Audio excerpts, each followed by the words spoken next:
Hello there, listeners. Welcome back to Life in Motion. I'm your host, Grace Becker. I'm a licensed mental health therapist and an enthusiast of life. And I am so excited to have you all back for another episode. I was just, how I usually start these episodes, and I usually talk a little bit about what's been going on with me, and then we kind of get into the content. Well, what's been going on with me also kind of was my inspiration for today's episode. So I have been spending the last few days, packing up my stuff and decluttering. Not too much packing quite yet, but a lot of decluttering, because at the end of June, I'm going to be moving out of where I currently live, and I'm going to be moving in with my man, Jaden. So I'm really excited about that. Jaden and I were talking the other day just about moving and packing up and everything. And because I'm type A like this, and I like a plan for things, I made a doc list, like a Google Doc for him and I. Okay. Truthfully, mostly for me, but I did include him in it just if he wanted to also use my template. But I made a template where, like, 3 months out, there's things for us to be doing to prepare for our move at the end of June, right? So 3 months out, I think I had it like make a packing list and also declutter your stuff. Things that you don't use anymore, that you don't need, that you don't want to bring to the next place. And then I had like 2 months out, start gathering like boxes and packing supplies, start packing things that you don't really need, like Christmas decor, other random decor, kitchen stuff you don't really use on the daily sort of thing. Then I had 1 month out stuff to do. Then I had 1 to 2 weeks out, a day of after you move in sort of situation. Just to kind of, sort to be able to like space out the moving process so we don't have to panic pack everything, which is what I did last time I moved. Definitely don't recommend it. But Jaden was like, oh, I just need a weekend and I'm good. Well, you know what? Good for you. Not this girl. I am too much of an overthinker. That is an anxious girlie's worst nightmare. So don't recommend. So I like that process, but we also have some other exciting stuff going on. Jane and I are going to Europe this summer, so we've been doing some planning for that. I have been having some other like content creation ideas for my personal social media. I was thinking of maybe documenting my moving and packing journey, documenting our journey in Europe. I just think it'd be something cool to create, not only for other people to follow along, but for Jaden and I to be able to look back and like see the process, So I think that would be fun. But, with all the talk of all this, packing, moving, planning trips, and like content creation, it really got me thinking about, oh my gosh, Grace, like, when's the last time you just stopped and took a breath? When was the last time you relaxed and rest your weary soul? Because it really got me thinking about, this concept of wasted time, or more so the fear of wasted time. Because I know I sometimes can procrastinate, or I'll get in my head about something when I'm trying to relax. And I have that anxious feeling of like, I just need to be doing something. I need to be productive. Right. So like today, as I'm recording this, it's like a few weeks before this one is going to be released, but it's a Sunday, right? I usually record on Sundays. And I was so tired. I was like, I really want to just take a nap. And I'm like, oh, but I really have to record these episodes. And I thought, no, you know what? Like, it's okay, girl. Like, rest is important. It is valuable. We will get to it. We will get to the recording after, right? And who knows, like maybe my podcast episode could have suffered if I didn't take the nap. But it just really got me thinking about this. We as humans put so much pressure on ourselves to always be productive, right? And if we're not being productive, we get this anxiety about wasting our time. And it just got me thinking, and I wanted to talk about this concept and kind of challenge it as well. Is it really wasted time, or is rest just as valuable? So that's what we're going to be diving into today, is that concept of wasted time. So kind of just starting out with this topic, what even is wasted time, right? So let's define it. So generally speaking, when people are talking about, oh, that was such a waste of time, or just wasted time in general, they typically are implying that the time that they are spending or have spent on something was not used efficiently or effectively, and that the outcome was not beneficial or meaningful to them. And this concept of wasted time is subjective and can depend on that person's individual priorities and their goals. So, for example, like someone who has a family, right? Maybe they have kids. To them, wasted time is maybe, I don't know, they wasted their, air quotes if you can't see me, they wasted, air quote, their weekend, because rather than cleaning their house and preparing food for the following week, they were taking rest and they were ordering food out and all these other things, right? Because they could have been spending their time preparing for the week ahead, right? For their family, or they could have been doing outdoor activities or doing something with their family, right? So they might consider that wasted time. Versus another person's experience and perspective of wasted time might be, oh, I wasted my weekend by not working on like that one work project, right? Like I had some time, I could have done it this weekend and been prepared for the week ahead. So just it's really subjective for that person. But this wasted time aspect could look different for a lot of people, right? It could also include things like spending excessive time on social media. I know that's kind of when I feel that I'm procrastinating, right? So say I'll like, oh, I should really work on this podcast episode, or I should be cleaning my apartment. Again, there's that should that we talked about in many episodes where it's placing that judgment on myself that then leads to me feeling guilty and shameful because I'm like, oh, I'm wasting my time. I'm procrastinating. I'm strolling on social media. It could also look like engaging in leisure activities, right? Like I was talking about my nap earlier, or doing something fun for me, like going to a coffee shop, right? And getting my coffee and reading a book versus, oh, I could be out connecting with friends rather than just taking that time for myself. Really, it's just anything that may not align with a person's goals or values. Because if a person has a goal in life and they're not consistently doing things that will help them reach that goal, that can sometimes lead to this feeling and this anxiety of wasted time. So if you've ever kind of struggled with this concept as well, that is what I want to dive into. I want to dive more into how us as humans can find the balance between productivity and rest. Because is rest not beneficial? Is it not meaningful? Is it not worth our time as well, right? So it's not necessarily a waste.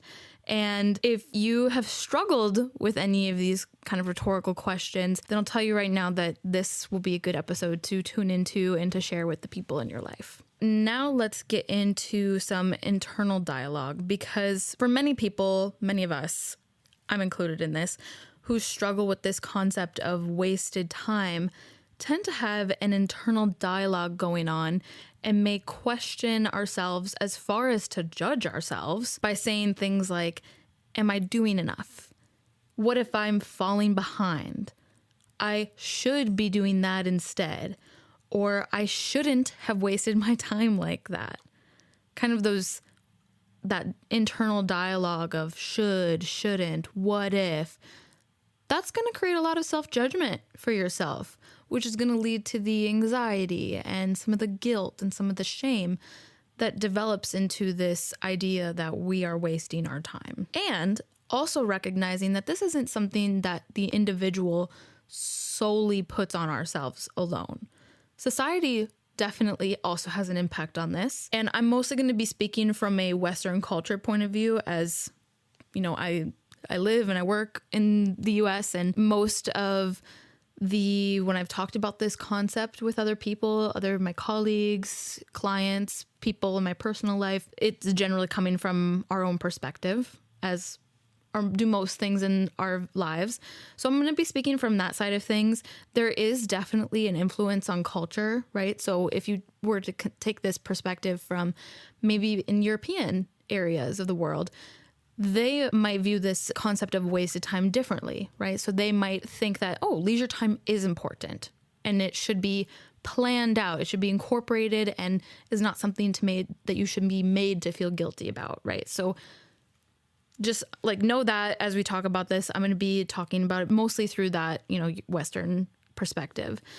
And something that I was thinking about when I was thinking about this societal conditioning is that a lot of us have been conditioned to this hustle culture.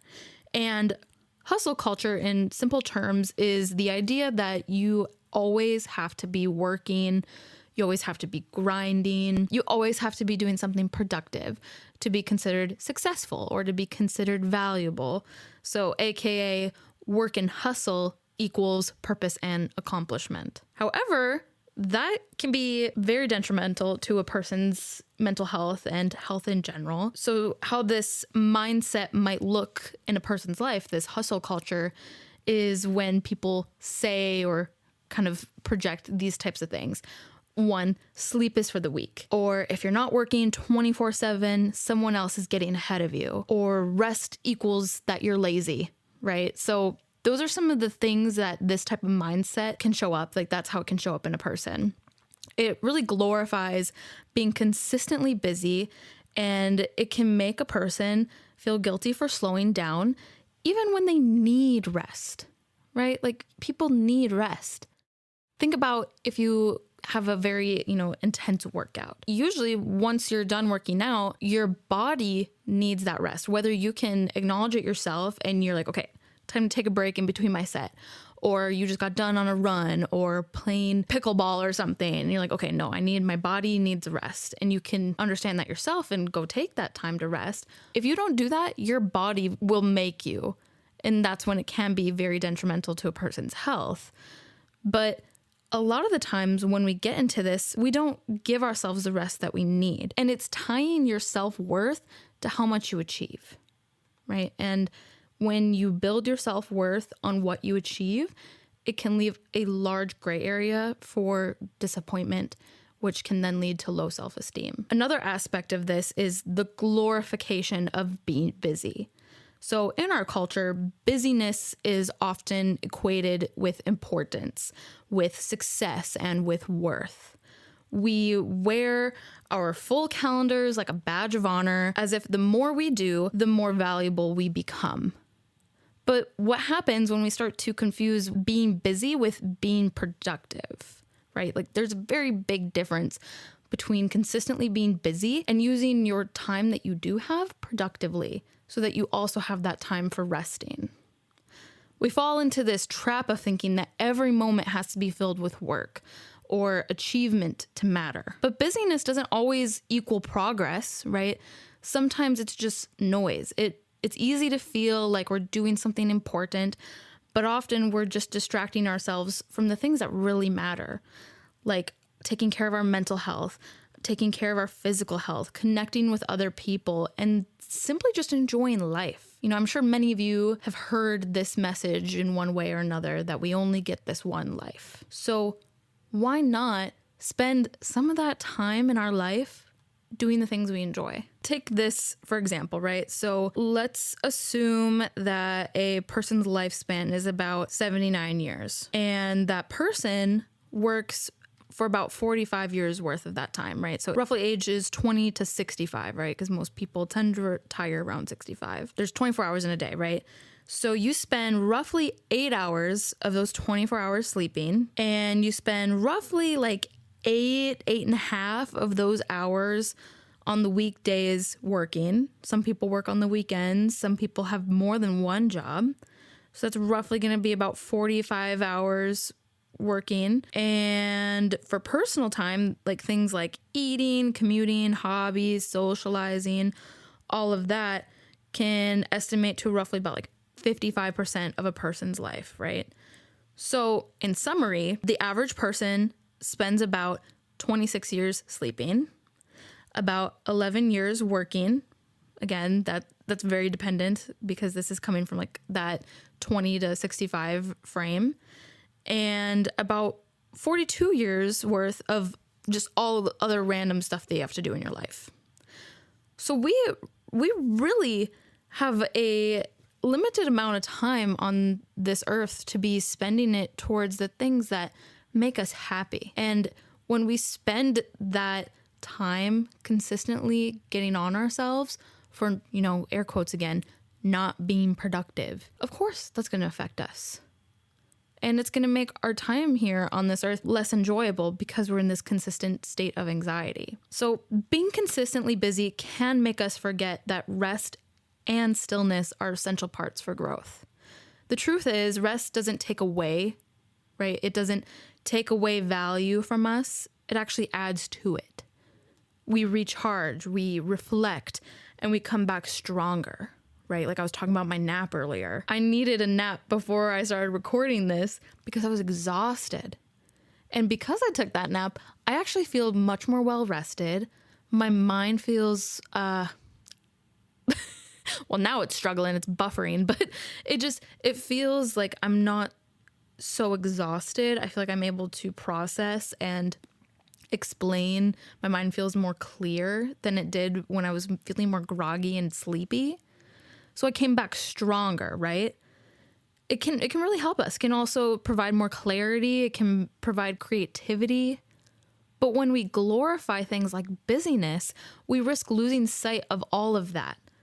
We increase our risk of being present and, being with other people and connecting with others, right? We risk all of that when we don't take the time to just rest and reconnect. We also, in this society, we also measure a lot of our worth by the output that we give, right? So by our output. Measuring our worth by how productive we are is a toxic cycle. When we tie our value to our output, we set ourselves up for burnout and self-doubt. Productivity is just one part of life, not the whole picture. Our worth doesn't decrease when we rest or take a break. It grows when we honor our needs, right? When we nurture our mental health, when we embrace our fullness of who we are beyond what we do. True value comes within, not from a to-do list. This also can lead into some perfectionism for sure. Perfectionism and fear of failure feed into this idea of wasted time as well. Perfectionism and the fear of failure play a huge role, and they do that by putting this pressure to be consistently productive on ourselves and the anxiety around wasted time. Perfectionists often set impossibly high standards for themselves, believing that anything less than flawless is a failure, right? They have to be perfect. And this mindset makes productivity feel like a consistent high-stakes race. If you aren't always achieving or doing something at your best, like possible self that you can, you might feel like you're falling short, right? And humans are not perfect. We are not perfect by any means, especially across all sorts of areas. And if you were to say that you are perfect, I'm sorry to tell you, but that's wrong, right? There's always ways to grow for sure. And there's ways to improve. And recognizing that in there is that gray area of, you know what? Gray area, but also it's kind of nice. It kind of takes off some of the pressure when you're able to recognize, you know what? I'm not perfect, and that's okay. Because then that allows you to make mistakes because you're human. And this cycle of perfectionism, this vicious cycle, it can often lead to you pushing yourself to be productive nonstop, to prove your worth to other people and to yourself. And yet you never feel like it's enough, right? That's kind of the idea of perfectionism. It's like you're consistently striving and striving and striving to be perfect, and it never feels like enough. And you can do it to yourself. Sometimes other people put those like ideals onto you as well. But even rest can feel like a failure sometimes for people who have this perfectionist mindset, because if you're not doing something to get you closer to that perfect ideal, then you're wasting your time, right? And this fear of failure magnifies this cycle by making every moment of inactivity seem like a lost opportunity to succeed. You start to believe that if you're not working hard or producing results, that you're failing in some way. And this fear drives you to overwork or to push yourself past your limits which then leads to feelings of inadequacy, leads to burnout, leads to low self-esteem, and the consistent anxiety of potentially not measuring up to meet certain expectations makes it really difficult to embrace downtime, to embrace that rest that you need, right? Because people are so terrified that it will set them back, when really perfectionism and the fear of failure keeps us trapped in a mindset that only when we are consistently producing that we are worthy, right? That is the toxic cycle. When true growth really happens when we break free from those pressures, right? And give ourselves permission to rest without guilt. And there's a lot that goes into this, right? I feel like I could just do segments of this topic alone. But kind of something else that goes with this is the emotional toll of never feeling like you've done enough either. So when someone consistently feels like they haven't done enough, it creates this emotional weight that becomes harder to bear over time. It's like being trapped in a cycle of self-criticism where no matter how much you accomplish, you never feel truly satisfied. And this often stems from a deeper belief that your value is directly tied to how much you produce or achieve, right? We talked about that earlier. But here's the reality, everybody. The reality is that the belief isn't your own. It's something you learned. Majority of the time, it is something that's learned, maybe from a family member, maybe from a teacher or a culture that celebrated only doing over being.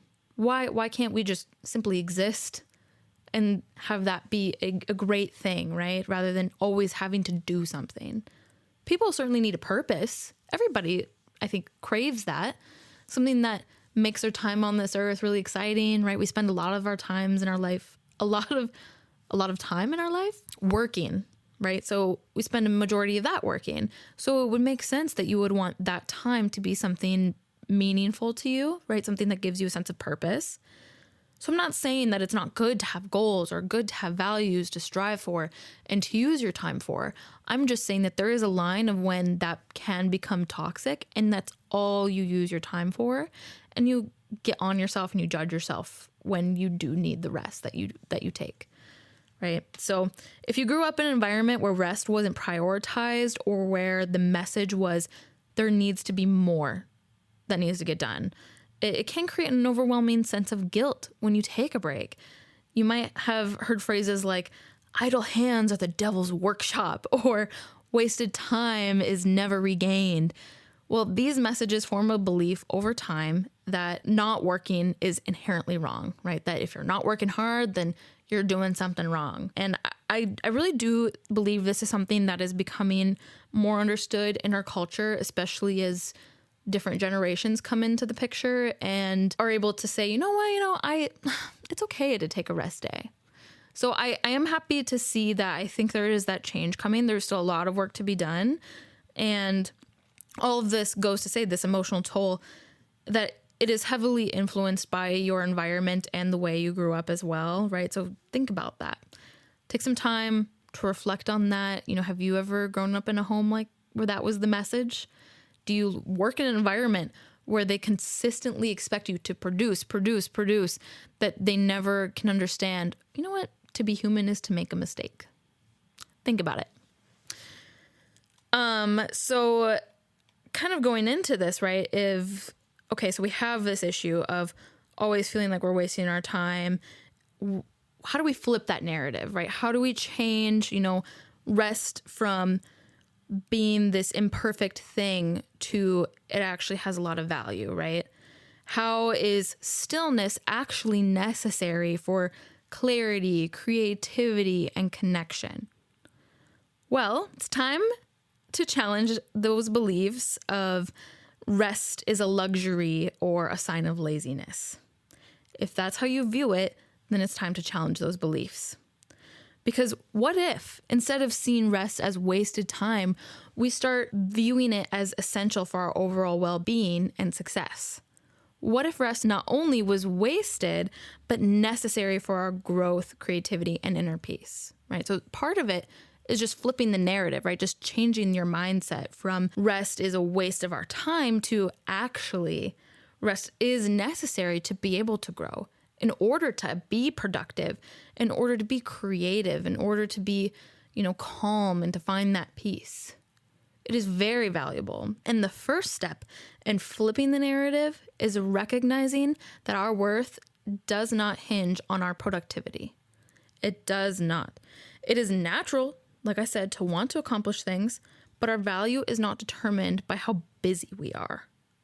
The truth is that productivity without pause can actually lead to burnout, stagnation, and exhaustion.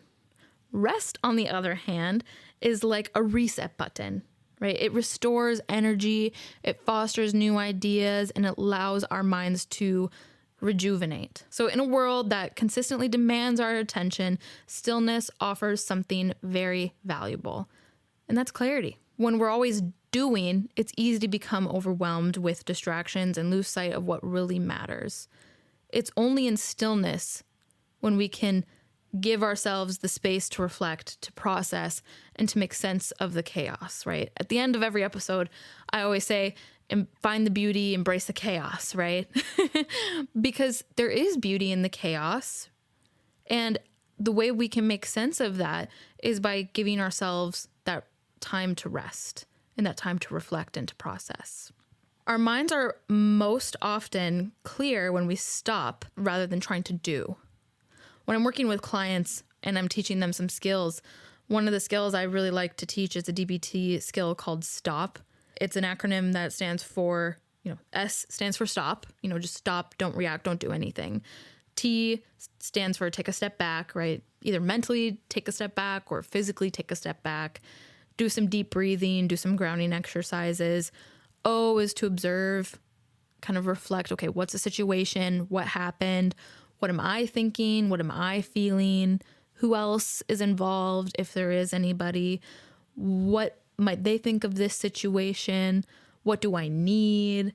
And then the last step, P, is to proceed mindfully. And I always tell people that arguably one of the hardest parts in that step, in that process, is the first step.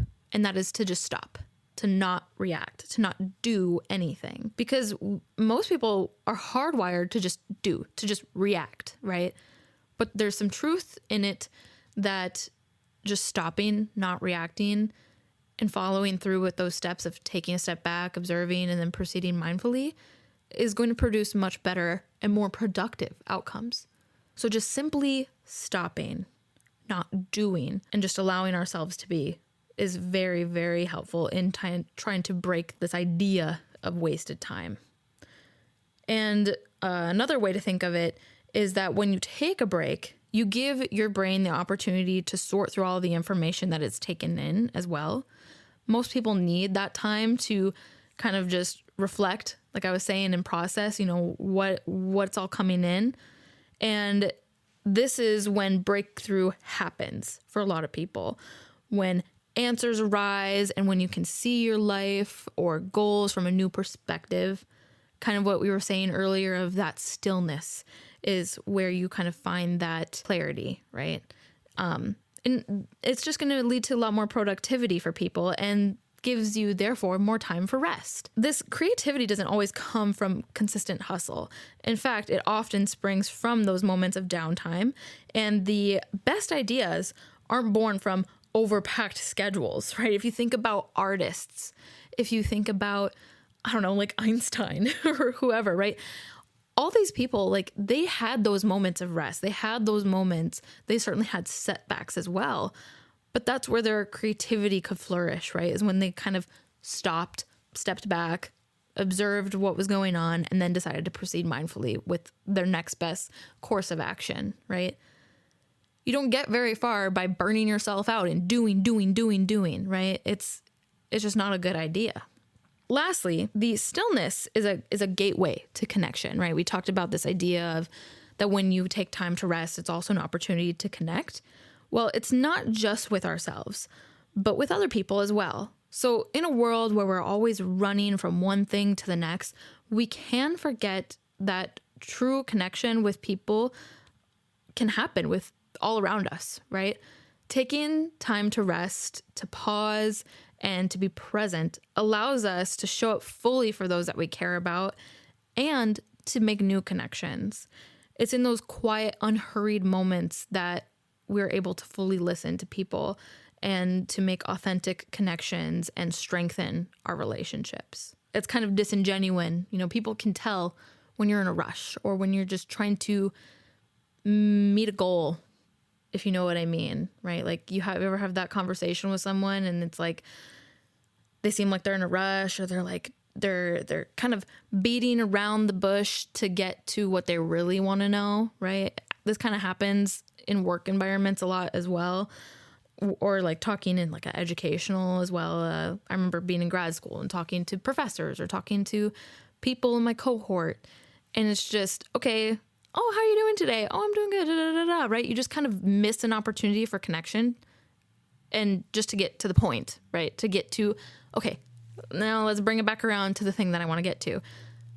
There was an opportunity there to just stop, rest, take a moment, right? And to build a true connection, right? It doesn't have to be a lengthy thing. It can, right? You can have that intimate moment where you reach out to somebody and you go do something that is the rest that you need.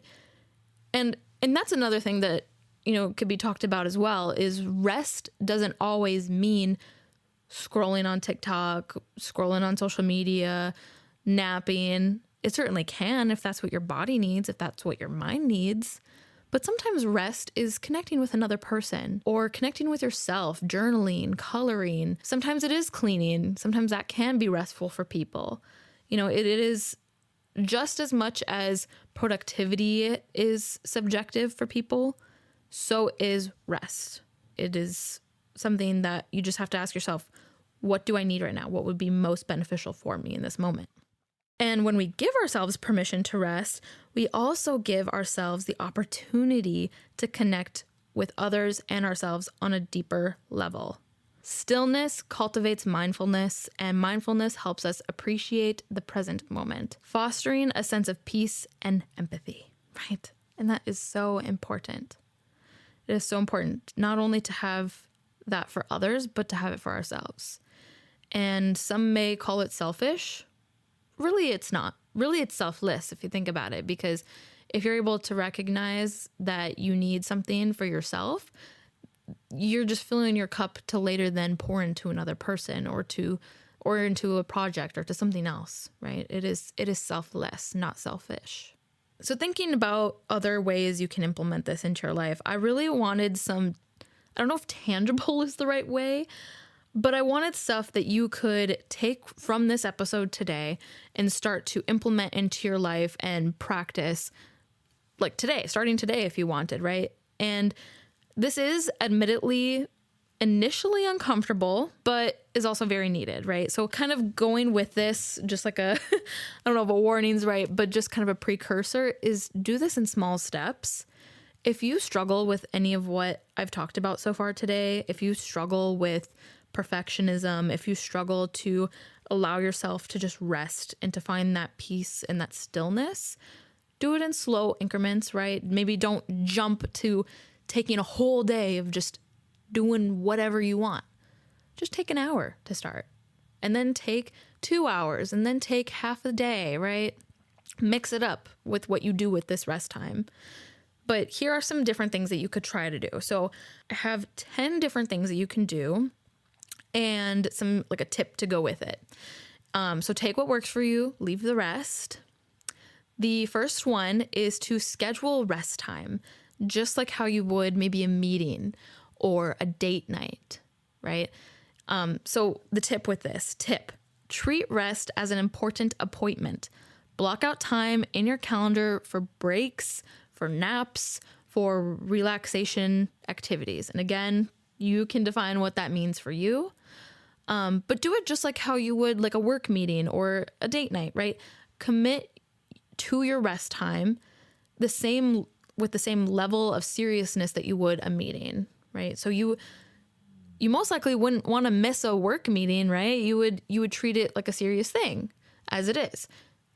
I'm encouraging you to also, when you schedule this rest time, to treat that as you would that same meeting, right? And schedule it out. Like I said, you could start with an hour, you could start with 2 hours, whatever makes sense for you. You could even schedule it like a study break, right? Say I'm going to study for an hour and then I'm going to take a 30-minute break. Schedule it out. Set a timer if you need to. Okay, the second one, practice mindful pauses throughout the day. So tip for this, set an alarm or reminder every 2 to 3 hours to stop what you're doing for 1 to 3 minutes roughly. Take that time, that 1 to 3 minutes, close your eyes, take a few deep breaths, stretch, or simply just check in with yourself, right? What am I feeling? How am I doing?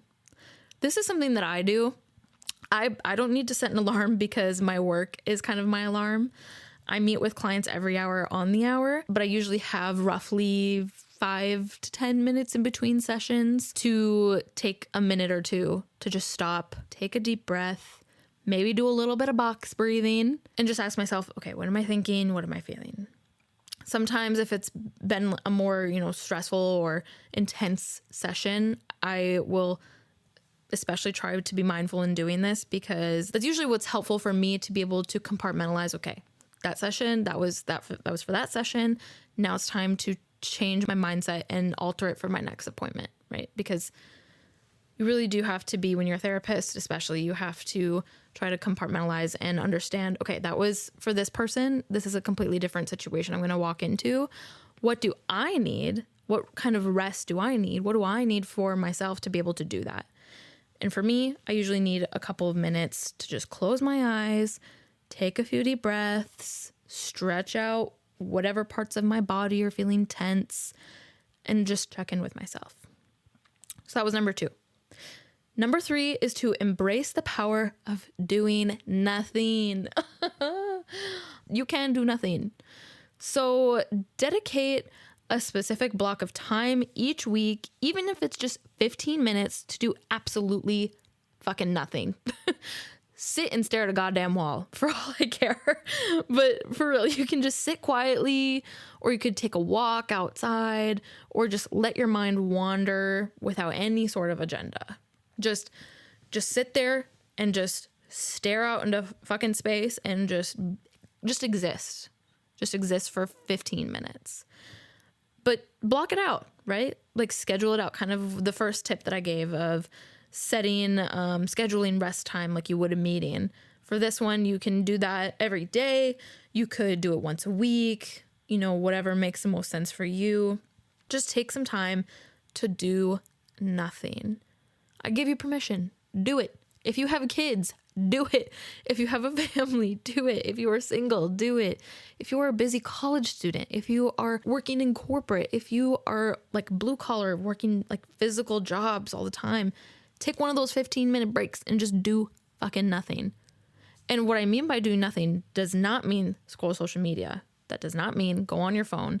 It does not mean watch TV. I really do mean just lay there and just let your mind wander, or walk and just let your mind wander. Sometimes creativity can inspire from that moment of rest and stillness. Okay. Number 4 is to reframe wasted time to time well spent. Whenever you feel guilt creeping in during those moments of rest, reframe it by reminding yourself. And I encourage you to actually say this out loud, because it impacts a person differently versus if you were to just think it in your head. But I want you to reframe it by reminding yourself that downtime is crucial for recharging and for clarity. You could even write it down, write like a mantra if you want to. Some people will create kind of, I don't know if anyone has ever seen movies where they've done this, where they'll have something that they'll say. Okay, I don't want to trigger anybody, as I did just recently do an episode on religious trauma, but have you ever heard some people say, like, what is it? It's like, Hail Mary, full of grace, or something like that. I don't remember what it is. I'm not Catholic, so I don't remember, but I've seen it in movies where they're like praise Mary, full of grace, or something like that. And they'll usually like kind of repeat it. It's a mantra for them because it brings them like clarity and, just kind of helps them to calm. You could set up a mantra for yourself. You could do something like, rest is not wasted time. It's an investment of my well-being. Simple as that. Rest is not a waste of time. It's an investment in my well-being. Which is another good way of reframing it, right? Don't view it as a waste of time. It's an investment in yourself. And if you're going to invest in anything, yourself is one of the best things to invest in. Number 5. 5 is to set boundaries with work and screen time. Oh, I don't know if anybody was going to expect that one because I am talking a lot about the importance of rest. Doesn't mean that I am saying, oh yeah, like I'm giving you permission to spend your entire work week, just scroll social media, watch TV. Rest is important, right? That's not what I'm saying. There is a difference between rest and taking the moment, that time to fuel yourself, and spending all your time not being productive, not using your time in a way where you can both give yourself and your body and your mind what you need, and use part of that time to also be productive to reach those goals and to uplift those values, because we do have goals, right? It is 2025. We've got goals up in this bitch. So create boundaries. And I say with work, but this could be with anything, right? It could be with people, it could be with yourself. Create boundaries by designating specific times for work and for leisure. So, for example, avoid checking emails when you clock out.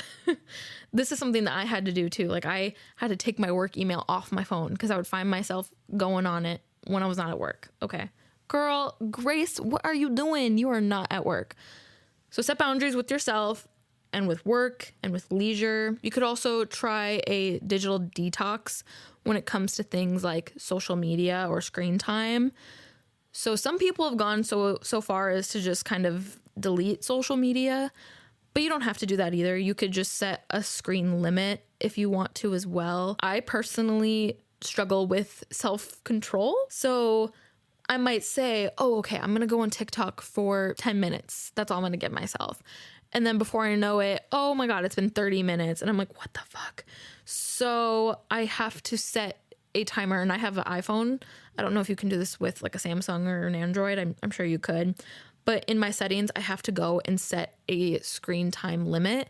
So my app will immediately kind of lock down as soon as I'm done with 15 minutes in a day or something. So you could do that.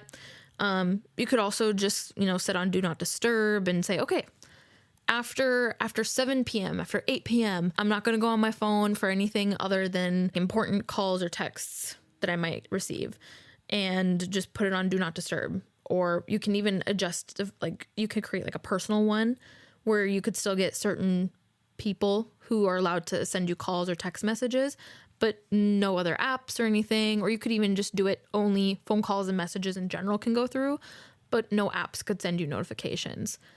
That might be good too. Some food for thought. Number 6, you could also reflect on what brings you joy and prioritize it, right? So spend a few minutes each week reflecting on activities that truly bring you joy and fulfillment, whether it's something like reading, gardening, cooking, or a creative hobby like crafts or coloring.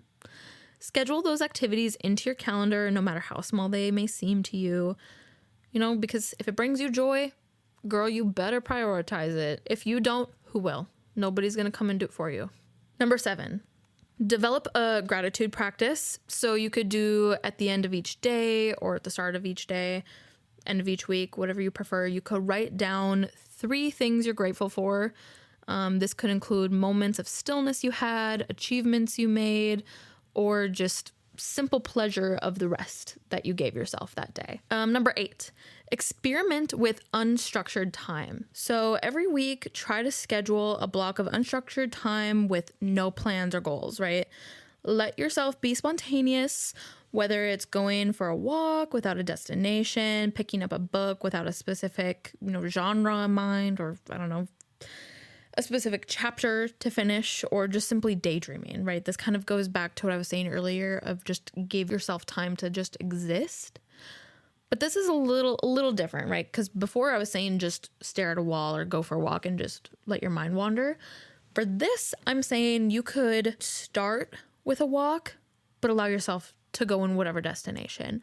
Or it could be get in your car and just start driving, and maybe you're like, oh, that's a store I've never been into. Let me go into that and go into it. And then maybe you meet someone and then you start talking with them and they tell you about this brand new coffee shop that's down the road. And you're like, oh shit, I'm going to go check it out. And then you go do that, right? It's kind of nice to do this. I've never done this, but I kind of want to start. I think once a week would be a little bit much for me for that. I think I could totally see myself making this a thing maybe once a month. I think that's realistic for me. That would be really cool just to kind of start out with something and just see where it takes you. And that sounds fun. And it sounds like it would be nice and restful. I would kind of just get to make up things as I go for what my body, my mind needs in that moment. So that sounds nice. Okay, number 9. Y'all, I cannot not have a therapy podcast and not talk about journaling. So number 9 is to start a rest journal or just any journal in general. So keep a journal to track your rest, to track your moments of stillness. You could write down things like, oh, this is how I was feeling. I was feeling really stressed and overwhelmed because of this like work thing. And then you could write down how you felt after you took a rest, right? So say you take like 10 minutes during your workday to just rest, and then you can journal in it later and be like, oh, like I took 10 minutes. I just took a lap outside or in the office, and then I came back and I started to feel less anxious. I felt more calm. I felt more like level-headed, and I was able to proceed more mindfully, right? So you could track that, or you could even do like how you could journal with like prompts, right? You could journal this idea of wasted time, right? You could do that and do it from your own perspective and notice maybe some positive effects when you implement some of these tips I'm giving you. That'd be a good idea as well. But yeah, just journaling is really great for people. If you don't like to journal, you could get a therapist and talk about it with them. I can't also not talk about therapy. Because that's great too. Some people just don't like to journal, but they do love to talk, and they'll get a therapist to talk it out with, which is awesome. Awesome. Oh my goodness. Okay. Number 10, my final tip for you is to shift your self-talk around productivity. Productivity has to be one of like the key words of this episode today. But when you're feeling like you haven't done enough, practice compassion by shifting your self-talk, right? Instead of telling yourself things like, I didn't do enough today.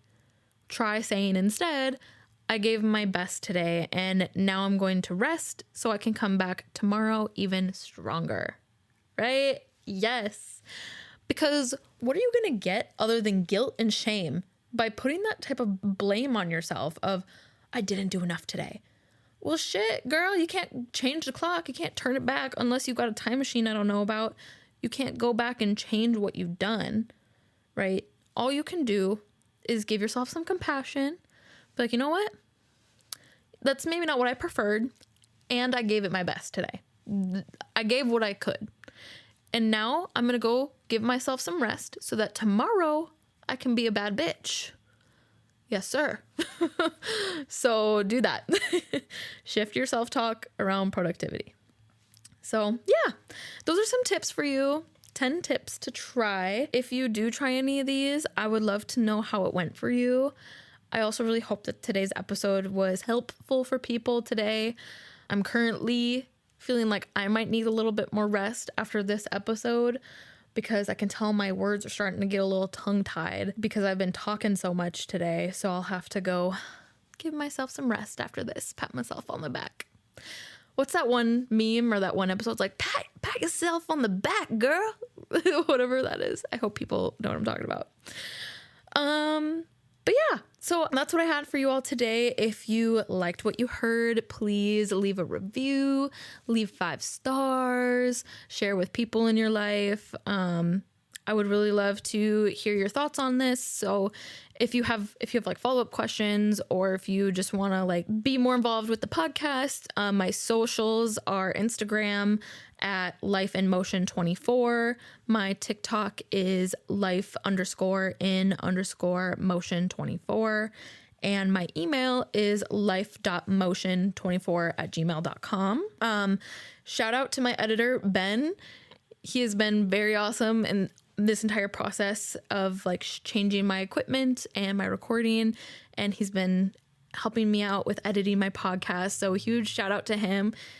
He does a really great job, especially with the YouTube videos. He puts these like cool little like things in it. Like one of my episodes, I had like a Harry Potter quote and he had Dumbledore like shaking and moving when I was speaking. So it's just, he's great. I really appreciate him. I couldn't do this without him. But I upload episodes every Thursday, so definitely stay tuned to hear more about Life in Motion. You can watch this podcast on YouTube, and you can also listen on Apple Podcasts and Spotify. But until next week, embrace the chaos and find the beauty. Bye!